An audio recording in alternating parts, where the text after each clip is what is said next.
पर्शियाच्या चक्राधिपत्याकाल बाबिलोनाचे बंदडे तावन पाटी आयिल्ल्या इस्रायेलीतांनी तांचें नास जाल्लें देवाळ परत उबारलें. हें दुसरें तेंपल. हें तेंपल हेरोद वर्त्या रायान भोव सुरंगा रावन सोबीत करून पुनर्निर्माण केलें. ताच्या बरेपणाक न्हय तरी ताचे बांदपा शातेक हेरोद वर्तो म्हूण नांव वाडलो. जेजू आज ह्याच देवाळाच्या नासाचो उल्लेख करता. तेच परी ताच्या नासा विशीं प्रवादीय उतरां उलयता. लुकाची सुवार्ता 70व्या वर्साच्या ह्या देवाळाच्या नास जावपा उपरांत बरयल्ली.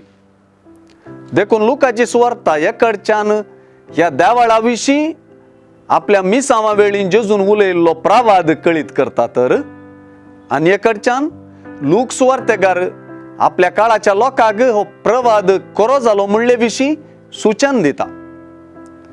अंत्य काळाक लोक राखून आसलो आनी ह्या अंतकाळाची लक्षणां कसली म्हणून जेजू सांगून दिता.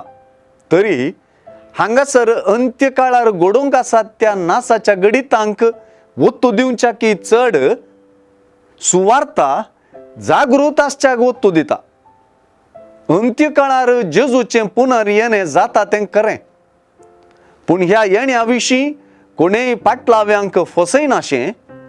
जेजूच्या नांवान ह्या येण्या उदेशी हेरांनी आपल्या फोटींद्वारी पाटलाव्यांचो फायदो उठयनाशें जेजू सत्राय दिता.